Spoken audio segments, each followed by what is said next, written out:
Oke, sekarang kita bahas lagi tentang tata nama senyawa poliatom ya. Kemarin kita belajar tata nama senyawa biner, sekarang kita belajar tentang senyawa poliatom. Apa itu senyawa poliatom? Senyawa poliatom adalah senyawa yang terdiri dari banyak unsur ya. Jadi lebih dari 2 jenis unsur ya. Ini mudah caranya. Hafalkan dulu nama-nama ion. Ini mau nggak mau harus tahu nama-nama ion ya. Gabungkan namanya itu aja caranya ya. Kita lihat ini misalnya ion nih. OH hidroksida, CN sianida, NO2 nitrat, NO3, NO2 nitrit, NO3 nitrat, dan seterusnya bisa kalian baca di sini ya. Nah, ini dia lanjutannya, bisa kalian lihat juga. Ini yang mau nggak mau harus dihafal ya, supaya kita tahu nanti tata nama poliatom ini ya. Nah, contoh ini ya. Tuliskan nama senyawa berikut ini, KNO3. Ini kan bukan hanya 2 jenis ya. Ada 3 di sini. Ada K, ada N, ada O. Jadi tidak pakai tata nama biner lagi. Ini sudah poliatom ya. Jadi ini K kan kalium ya. Kalium NO3 sesuai dengan yang tabel yang tadi itu nitrat. Jadi nama ini adalah kalium nitrat. Kayak gitu aja ya. Kalium nih nitrat. Ini CaOH 2 kali. Angka tak perlu dilihat di sini ya. Tidak perlu dilihat. CaOH 2 kali ini sudah merupakan poliatom, maka ini adalah kalsium hidroksida ya, kalsium hidroksida. Ini K2SO4, kalium sulfat ya, gitu. Mudah, tinggal digabungkan saja. Kalau untuk tata nama senyawa poliatom ya. Nah, kita lihat lagi supaya lebih jelas, coba kita lihat di sini ya.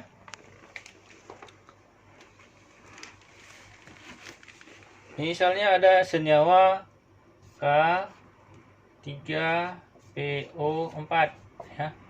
K ini kalium, ini fosfat. Kalau digabung nama ini jadi kalium fosfat gitu ya. Angka-angka ini tak perlu dilihat sama sekali ya, langsung saja ya. Seperti itu caranya, yang penting kalian hafal nama-nama ion yang tadi ya. Oke, kita lanjutkan lagi ke tata nama berdasarkan Bilox ya. Tata nama berdasarkan Bilox ini biasanya digunakan untuk senyawa yang mengandung unsur logam transisi ya. Jadi kalau ada logam transisi, tata namanya harus seperti ini ya. Ini termasuk poliatom juga, tapi tidak bisa kayak tadi langsung-langsung ya. Kita tidak bisa langsung-langsung. Tapi caranya adalah seperti ini ya. Kemudian sebelum ke sana kita harus bisa dulu mengionkan dan menggabungkan ya,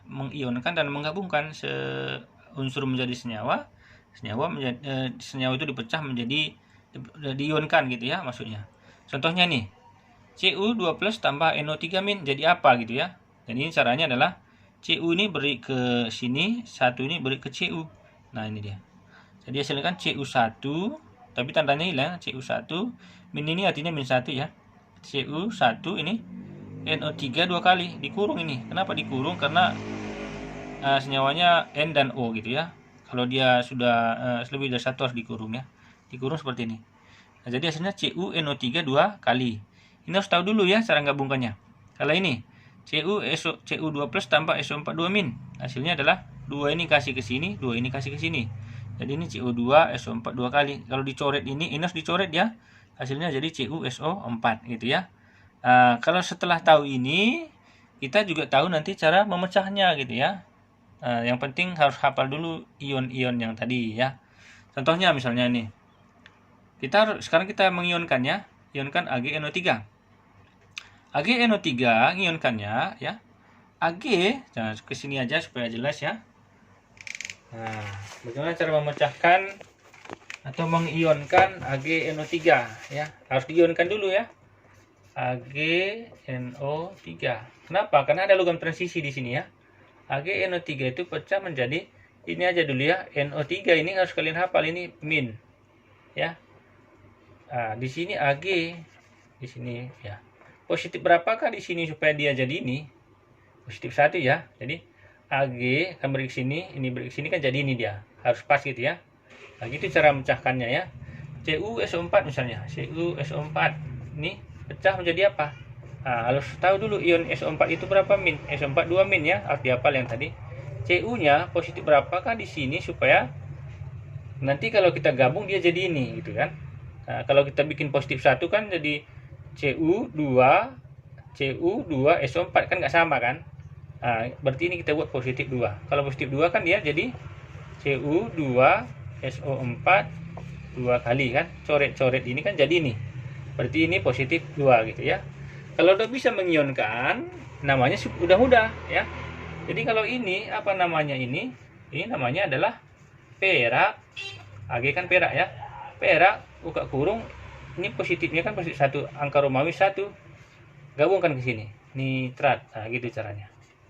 Nitrat. Jadi perak 1 nitrat, bukan perak nitrat gitu. Karena apa? Karena ada logam transisi di situ ya. Cu, jadi ini apa namanya? Ya. Ini namanya tembaga 2. Yang ini ya, kita bikin tembaga 2 sulfat. Nah, gitu caranya ya.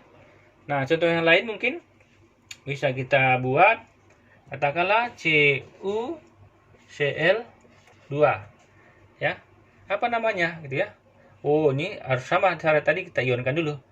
CuCl2 ini kan kalau terionisasi dia pecah menjadi, di sini kan Cl- ya. Saya tahu Cl- karena dia golongan 7 ya. Cl- Cu positif berapa di sini supaya nanti kalau kita gabungkan dia menjadi ini. Nah, tentu adalah positif 2. Coba kita gabungnya, ini 2 ke sini, 1 ke sini, kan jadi ini dia. Nah, jadi kalau udah tahu positif 2 ini, maka tata namanya ini CuCl2 itu namanya adalah tembaga 2 ini klorida seperti biasa ya. Tembaga 2 klorida, seperti itu namanya ya. Oke.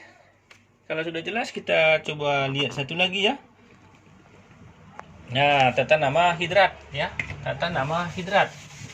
Jadi tata nama senyawa hidrat ini adalah ada beberapa senyawa nanti yang mengandung air ya, Jadi di belakangnya nanti mengandung air, misalnya 7H2O, 2H2O seperti itu biasanya. Nanti kalau satu dia mono, bisa kalian baca ini sampai 8 ya. Nah, kita lihat nih 10 juga mungkin ada, nanti kita bahas sampai 8 dulu ya. Nah, contohnya nih. Tentukan nama senyawa dari berikut nih. CuSO4 5H2O. Jadi ada 5H2O di belakangnya nih ya. Kalau seperti ini, nah kita lihat nih ya.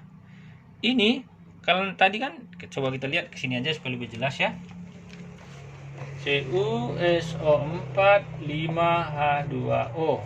Nah, ini CuSO4 ini kan senyawa yang ada logam transisinya ya. 5H2O ini nanti tinggal kita tambahkan saja ya. Ini aja dulu kita ionkan.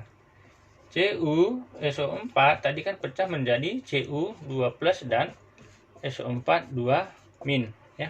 Maka ini namanya tembaga 2 sulfat. Tambahkan ini lagi gitu. Jadi yang ini namanya tembaga 2 sulfat. Tapi asam ulang di sini. 5 tadi kan penta ya. Jadi pentahidrat. Nah, seperti itu dia ya. Kalau ini apa? CaSO4 2H2O misalnya. Ini kan Ca, ini bukan logam transisi ya. Jadi ini langsung aja kalsium sulfat. Tidak perlu diionkan ya, kalsium sulfat dihidrat. Nah, seperti itulah tata namanya ya. Mudah-mudahan bermanfaat. Terima kasih.